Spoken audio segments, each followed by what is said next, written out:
SB1 is, it's a multifaceted bill. Part of it is a labor bill, so it takes away the labor rights of faculty members. So the ability to strike, the ability to negotiate on the terms of tenure and retrenchment. So one, it's a labor bill.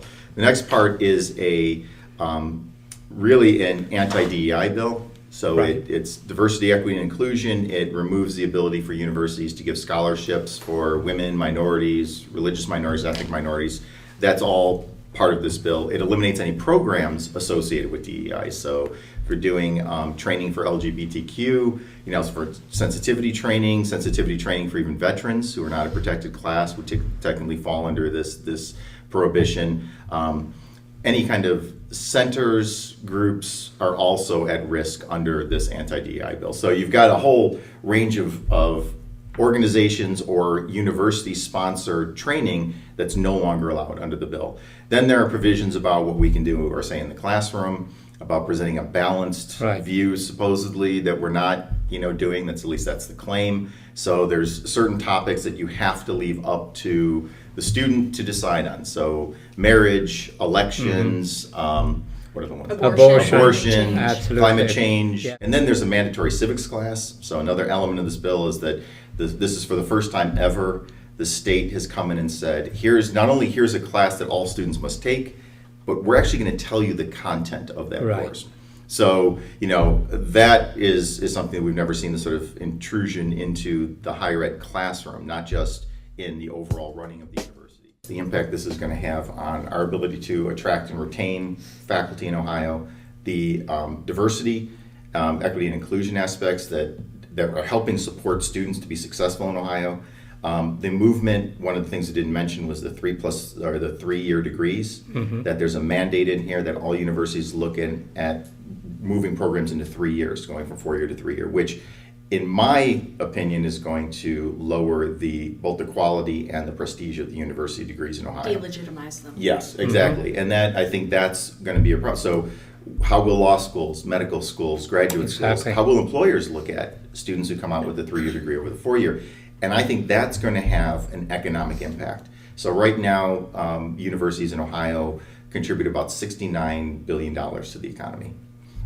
If you start seeing students avoiding Ohio to go to Pennsylvania or Michigan or other states where they don't have these sort of SB1 laws, I think you're going to see an impact on our ability to retain those students in Ohio. You see them going to other schools, which they take their dollars with them. So, there's this sort of, and this comes from the federal government, there are all these international students coming Yes. in who are getting free rides, or, that's not what happens. Exactly. In fact, they pay more. So they're in net Yes. gain. If those students choose to go somewhere else, if Ohio students start going out of state, they're taking their money with them. So minimally, forgetting about, I think, the merits of, our case against this, I think there's an economic impact that you'll see 3-5 years down the road, that if This bill would, by curtailing academic freedom, also ends up curtailing the ability for scientific discovery, not just in the social sciences, but the harder sciences as well. Okay, you might not care right now, but the scientist doing something in order to find the cure for tuberculosis, for instance, no longer has that funding. That's going to impact you on down the line and your family. So, you want an educated society. And you want your doctors to be educated, you want your lawyers to be educated. So it's not just about, okay, let's get rid of higher education overall. Don't you want people in Ohio to have higher education, period? Right. So I think the workers' rights argument also would really matter to folks in the more Republican areas, given, Ohio is different from right-to-work states in that the ability to strike in order to make workers' issues known is like sacrosanct. Well, another thing SB1 calls for is elimination of small programs. So this will have an impact on the humanities and other interdisciplinary fields. On one hand, we are promoting technical schools and workforce development through the universities now. And on the other hand, we are attacking labor rights, banning faculty strikes. Right. And I think that sets a precedent on labor rights for everybody. Part of our concern too is that there is the SB1 is in part what the old SB5 from a few years ago, where they were attempting to take away all, Right. there were a number of labor rights for firefighters and police as well. And I think what you're seeing with SB1, SB8, even the budget bill, is that they've taken SB5 that was, 60% of Ohio Right. and said, Yes. we want to protect those labor rights. They took that and they broke it up into small pieces. And so SB1 is just one part. So if you wanted to go after faculty strikes, you can do it in SB1. If you want to go after things like Mandy's our grievance chair at the university and the union, she gets release time. I get release time for being president, so I get a 1-course reduction each semester. That's a negotiated thing. We don't have to get it. The university, through negotiations, to get it. SB8 comes along and says, we're going to ban you from even talking about that. So slowly they're chipping away at these rights, and what I don't understand is why other unions aren't seeing that that they're going to be next. The K through 12 teachers unions will be next. Then why not extend this to other unions? Why not ban these same things? So there is a concern here that this is just a way of getting SB5 back in small pieces, in addition to the DEI, all of the other things that they're talking about. So they it does snowball. chose a group that is being maligned right now, higher Yes. education Yes. professionals, and it's a fairly small group as well. But we would just be, the first slice off, and then they, that worked then, so let's also move on to K-12. Let's also move on to this group and that group. And it's also an easy group because Republicans have like faculty. made the assumption that all faculty are Democrats and all faculty are liberals, Yeah. and therefore, so what do we punish them? They don't vote for us anyway. yeah. Nobody cares. We had YSU President Bill Johnson and his wife Leanne as guests. I asked him about SB1, and he made 2 points. One, he said he has not taken a position on SB1. And then number 2, he said that when he went to a meeting of university presidents, college presidents in Ohio, public institutions, there were different opinions as to what SB1 actually does and how it affects what goes on campuses. Is that a correct reading of it, or is it much more clear-cut and these university presidents not wanting to anger the folks in Columbus and the governor's office and even maybe the feds are sort of being coy? Yes. Yeah. Is that the answer you're looking for? Yes, yes. 2 things. One, I think that not taking a position in this case, unfortunately, is taking a position. So I understand the president's reluctance to say something publicly, but I also say that by not saying anything, there's a tacit agreement with this. Now, as far as the second part, and these are probably related, one, yes, the bill is so vague on what. In fact, it does not in any way in here define diversity, equity, and inclusion. It doesn't ever tell you what the definition is. So if you read the bill, you won't find a definition of it. You'll find examples of things that they don't like. So it's clear that there's an ideological push. Here are the Right. topics we want, that you have to leave open in some sense. So there is, in that sense, no, there isn't. I have spoken with some administrators. I've heard from other schools as well. That the provost presidents and those of the universities across Ohio are meeting regularly to figure out how to interpret the bill, because they do not know what falls under, whether this particular type of program falls under. Does this require the changing of language? What student groups can exist? Can they receive funding? Can we have student groups that are, would fall under diversity, equity, and inclusion, but can those groups receive funding from the university for activities, or can they just exist, right? So we can't stop them from getting together, but we also don't have to give them any support, Yeah. like other organizations. Can we recognize them? I believe presidents are also reluctant to fight back because it states in the bill that if they are found in non-compliance, it risks their state share of instruction.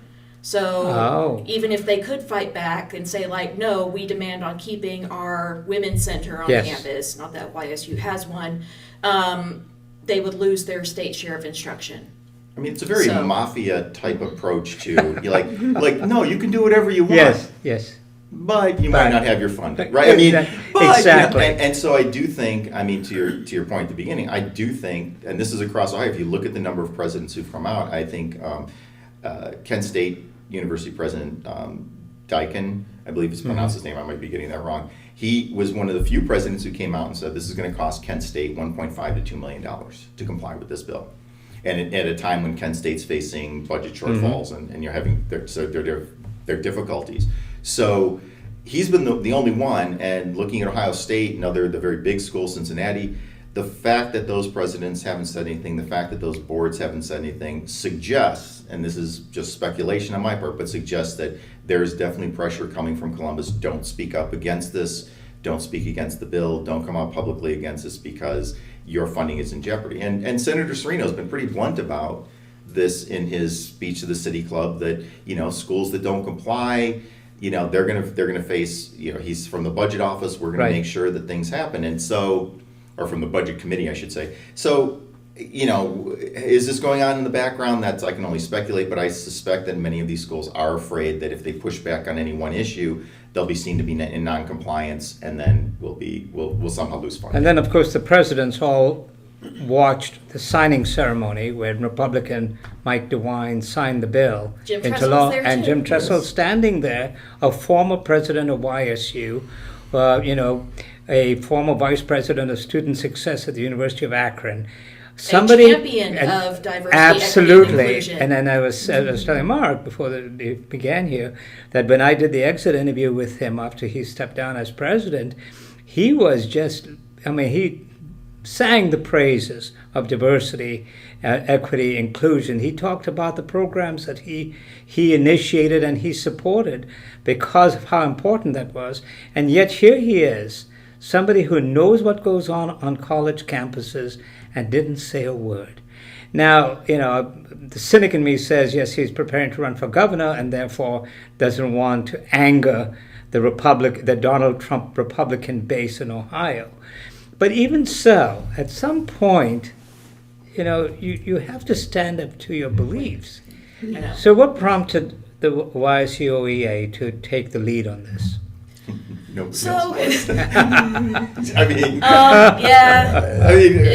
was me. We've been talking about it when the bill was going through. We had several conversations, as the bill's going through, and I went down for one of the protests. I was there when they were debating in the House. Mandy sent testimony. We've been talking quite a bit, and at a certain point, it was just sort of, as we're talking, it's like, well, what's left? And it's like, well, referendum. That's the only thing, right? We were waiting for another group that had infrastructure and funding to come forward, thinking oh, well, they have it down, they'll take care of it. And we, as soon as it was signed, we waited, I think, a week and a half, 2 weeks, trying to find someone to help us craft the language or say hey, do you need help crafting the language of the petition? And no one stepped forward. They talked about how expensive it would be in the millions and millions of dollars, and it's yes, but we need to get the ball rolling now because there's a 90-day period from the time it is signed to collect all the signatures that are needed. So the process is, bill gets signed, then you have to collect 1,000 signatures on a preliminary petition. Right. We collected over 6,200 signatures. But the petition language was a matter of me sitting down with the bill on one tab, and then the summary from Honesty for Ohio Education, which I trust and has endorsed our campaign, on another, and then an open Word document, as well as, I think I had a fourth thing open, which was a previous state referendum that happened, and being okay, this is how it is structured. And then it's 6 pages long, and then signatures. And what we did for the first one was just have it as a PDF. Someone says, let me collect signatures here. Boom, boom, boom, getting signatures, and then all of us coming together across the state to get them turned in. I think it's important to note that the people who started this were with their own printers. Literally getting the PDF, printing it up on their own dime, and then going out and collecting signatures. So those 6,000 signatures were done with people who literally sitting at home or wherever and printing that up. So I contacted a bunch of a group of the union leaders from all the universities and told them that this was what was going on, that the petition had been put together, and they said, can you send it? And so various people and their members started we were okay, drop off your petitions here, at Mark's house, and another professor's house in Columbus, and then another professor's house in Cincinnati, and then just getting them all caravanned into Columbus. And we turned in 4 boxes of petitions, and we're okay. Then it was a matter of waiting 10 business days and we got the approval in the late afternoon of May 5th, and we hit the ground running. So the petition drive has now begun. Yes, we have 18. We've been well Yeah. underway. Right. What's the deadline for submitting the? We are turning in all the petitions on June 25th. Now, one thing that the Secretary of State requires is that every single individual petition has to be scanned. So we have to present both a hard drive and the physical copies of the petitions. So you're not doing anything online. Every individual has to sign it They do not personally. allow us to do Yeah. online. Hats off to our volunteers because they are all everything has to be done in person. So they are out there, running around at every event you can imagine. They're holding things at libraries. They're having drive-through signing. You had to have 1,000 signatures initially. Yes. And now, how many signatures do you need to collect? It's 248,092 valid signatures from 44 counties in Ohio. Okay. So Ohio. You have to get 3% threshold in 44 of the 88 counties. So it's just like, even if you're not one of those 44, your signature still counts toward the 248,092 signatures. And then part of what I've been doing, while Mandy's been doing the organizational work, part of what I've been doing is going out and speaking to groups who want to know more about the bill. So there's large groups who've been saying, various Democratic organizations, independent groups have had me out to say, okay, can you tell us what's in the bill, why you object to it, what do you see the consequences? So there's been an education campaign. We have a Substack newsletter. We have social media. But a lot of the people who are doing this, they've sat down. Some of them have read through the entire bill, the 70 pages of it. Others have looked at the summaries that have been put together. And as I've told a number of groups, there is so much in this bill. It's almost impossible to not find something that you don't like. There's so many things that they're going after that if you're in labor, there's anti-labor. If you are really about diversity and inclusion, there's tons on diversity and inclusion. If you don't like state intervention in higher ed or the state imposition of views or ideology, it's in the bill. You have someone coming up to you, or you're trying to get someone to sign, you say, like, do you want voters to decide the future of higher education in Ohio? That's what it comes down to. It's either we go along with what Jerry Serino used the model language, I won't say plagiarized, but he used the model language quite heavily from the National Association of Scholars, which is not even based in Ohio. Do you want those people making the decisions for higher education in Ohio, or do you want the voters to make it? So they don't even have to agree against or be against Senate Bill 1. It's just, do you want the voters to decide, the people of Ohio, or do you want the super gerrymandered General Assembly? What is the most misunderstood part of SB1 by the general public? If you ask me from a political standpoint, that's one answer. So what is the rationale, the justification for the reform, quote unquote, of higher ed in Ohio? Well, and again, not to pick on Senator Serino, but Senator Serino has put himself out there as the main proponent, and he's the one who produced this bill. The claim is that there's this widespread indoctrination, liberal bias, professors are the enemy. That's, it's coming right from the federal with J.D. Vance. That's the view, that we have these rogue professors who are taking over higher ed, and they're impacting the quality of higher ed in Ohio or something like that. And the truth is that there's absolutely no basis in fact. Now, if you look at studies, yes, there does tend to be a liberal leaning of the political leaning, but the arguments being made that just because you're liberal you can't teach science without bias, just because you're liberal you can't teach math or computer science, or for that matter philosophy or sociology or anything else. Couldn't you say that for a conservative person too? I mean, you're conservative, so you can't. So be and that's actually my point, is that, look, you could say that, well, yes, and in fact, if you look at our campus, I'm willing to bet that 60+% of our campus are Christians. So it's obvious they can't teach anything without a Christian bias.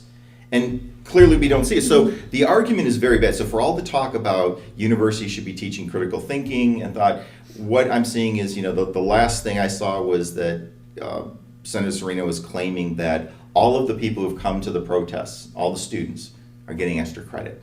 Now, how do you know that? They're either being paid or they're getting extra credit. How do you know that? I know it intuitively.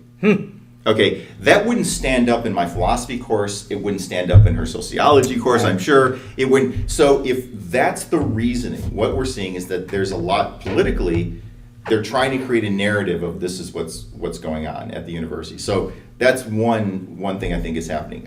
How we counter that, I think honestly, first of all, I think we do a disservice to Ohioans that there aren't enough Ohioans who know or who've gone to university or have children who've gone to university or people they know, that I think a lot of them know that this seems to be, that this seems to be a lot of rhetoric, that there's not a lot of fact with this. So I think, but I also think that it's easy for someone to say, if you like worker rights. I think they're going to look at this and say, that's enough in this bill for me to say, I don't care about that other stuff. Maybe I'm not interested in universities, but I am interested in my union rights.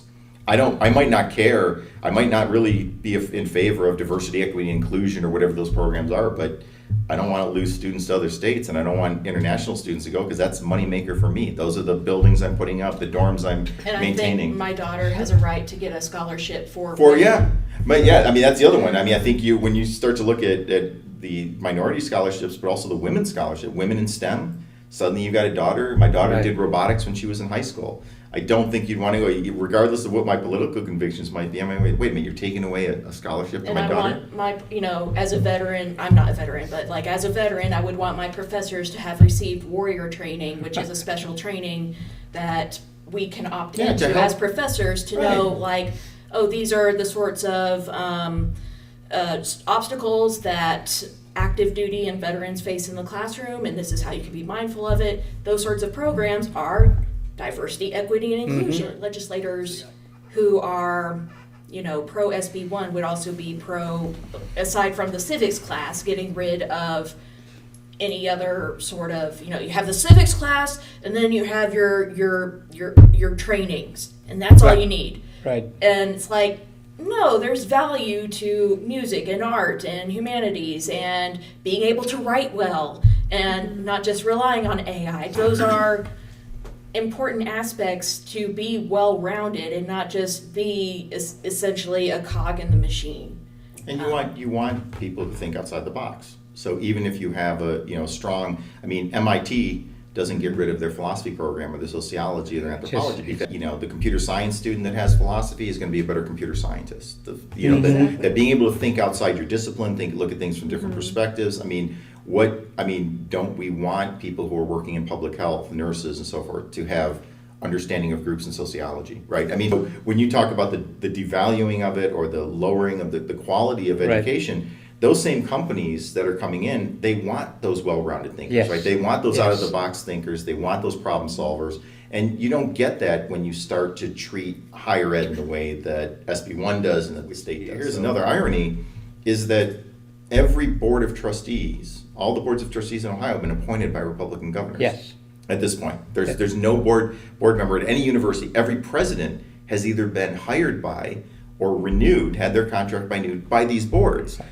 So they've had control of higher ed for a very long time. They're the ones. So if you want to make the argument that there's this indoctrination or wokeness or whatever, we need to combat it, which I think is ironically going to make the universities worse.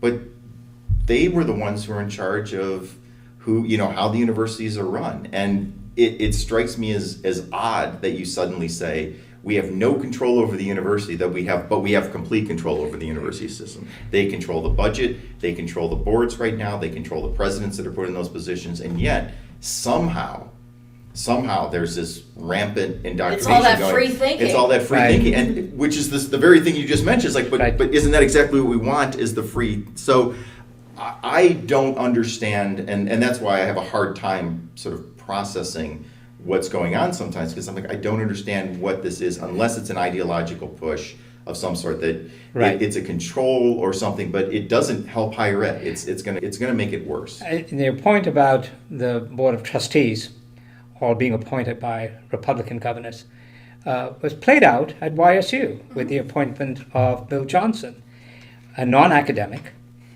no doctorate degree, and a big Donald Trump supporter who parroted a lot of Donald Trump's ideas. And here he was, presented as the next president of Youngstown State University, despite a lot of concerns being voiced by a lot of people about how, what does it say about the quality of education at YSU when you have somebody who is a right-wing politician being appointed to be president? And there were no apologies from them, and in fact, a majority of them didn't even say anything during the appointment process. Which also, seeing that, it seems that, the claims that there are all these things going on campus just ring hollow, right? I mean, if you have that kind of control, if you have the kind of authority, then, this is why I think even some of my conservative colleagues say they don't like SB1, because, I mean, there's things in here too about sort of filing grievances with professors if they don't feel that the classroom has been balanced. That applies equally well to conservative professors as well as liberals. So if you go into, so there are plenty of conservative professors across the state who are saying, I don't want this because the same sorts of grievances could be filed against me and I could be brought, and our students tend to be even more liberal than the professors a lot of times. So, if that's the case, then they're equally at risk of having to go through, these sort of bringing up on, a claim against them, and they have to go through review and all that kind of thing. So, and we're not sure what that process is going to look like. But the irony is that the claim that, these professors are afraid to speak or they're afraid of losing their job, who has the authority to fire them? The boards and the presidents and the administrations that have all been appointed by Republicans. So what are you afraid? I don't understand what you're afraid of. If anybody should be afraid, it should be those of us who would self-identify as liberals or progressives or something like that. So it seems to me that, again, there's a lot here that just doesn't follow. That that I don't see the reasoning or the rationale behind this bill. The view is a little bit just ridiculous, right? And President Johnson, who I remember seeing him on this broadcast, has said, look, when asked the question about indoctrination, I think he said, well, now that he's been here, he's like, well, exactly. Our professors are good at preventing both sides, and I give him credit. I mean, that it shows that you come in and he learned what the university was like, and he's I'm sure there was a learning curve for him. But over the last 2 years, where's the rampant indoctrination? Where is the? And it's funny because there's a recent study that I was looking at that took the social media accounts of professors at universities across the United States. Interestingly, the only area in which there did seem to be some sort of bias was conservative faculty members being unwilling to work with liberal faculty. So it turns out that in the hiring of faculty, there was no liberal bias in the hiring, that liberal faculty members tend to be open to faculty members who have different views, but that when it came to collaboration and work, that conservative faculty members tend to be less likely to engage and more likely to view the research of their liberal colleagues as not. And there's also a certain amount of self-selection going on, right? That when you're hearing at the federal level and even the state level about how bad higher ed is and how liberal biased it, then why would a conservative student want to pursue a graduate degree and go in academia? So they tend to self-select out, and I think some of that's because of the rhetoric, because they're being told over and over that you don't have a place in higher ed, or that it's so bad for conservatives, and then they don't go in, and then the complaint is, why aren't there more conservatives in higher ed? And I go, well, maybe if you stop talking so badly about higher ed, if you stop putting down higher ed, maybe more conservative students would go. Because in SB1, there's a mandatory question on teaching evaluations that says, did this instructor create an atmosphere free of bias? And sometimes the truth is biased, right? The Holocaust happened. Right. It might be that that's a bias that we're going to have, in an ethics class. But again, if somebody denies that, if they think they have the evidence, they did their research, what do we say? I mean, what kind of evaluation? Now, it might be that it's ridiculous, but at the end of the day, someone might come and say, well, no, you didn't. You only presented one side, and you say, well, those aren't legitimate sources. And it's a yes or no question. They don't get to say yes and then explain what the bias was. So someone who gets a C in my class at the end and is really upset with me because they got a C in the class, they could say that I created a biased atmosphere, and then presumably an investigation will be opened up against me. That also is not clear in the law. Why is tenure important? Why is it important that we negotiate on the terms of tenure and retrenchment? Because just a case like this, well, as a tenured professor, We have certain protections and procedures in the contract. You can't do that now with tenure. We can't do it. But once tenure becomes a board policy, it's all Right. up for grabs. Mandy could suddenly be the person that they decide, well, you know what, you're way too controversial. We don't want that kind of controversy. And that is really the danger of SB1. That's where you talk about higher ed becoming that really state intrusion, and also it becomes people outside of Mandy's field and my field, board of trustees, who come up with a policy Well, that do says. you guys feel that if Senate Bill 1 is allowed to stand, it may come back and bite conservatives? And let's say the government changed and we have a less conservative government. Could they also come and say, okay, you know, these professors are teaching very conservative views. You have to have some opposing views in your classroom. I don't know how that looks like, Oh, by the absolutely. way. I mean, I'm waiting for somebody in the business school to start teaching Marxism and socialism because it's an alternate economic system that's been underrepresented in our business school for years. So I don't know about you, but yeah, I mean that, and people have pointed that out. They've said that. They've said that, you know, this can equally be applied. You know, you like it now because you're in the majority in the house, in the state house, or you have the majority of board members. And I think that's a completely valid sort of point or valid question. Like, is it going to flip the other way? So, which is why I think there needs to be a certain amount of independence of the universities, right? That the state should stay out of that micromanaging of the university. Well- All aspects of this bill can be boiled down to it's bad for faculty, it's bad for students, and ultimately it's going to be bad for Ohio.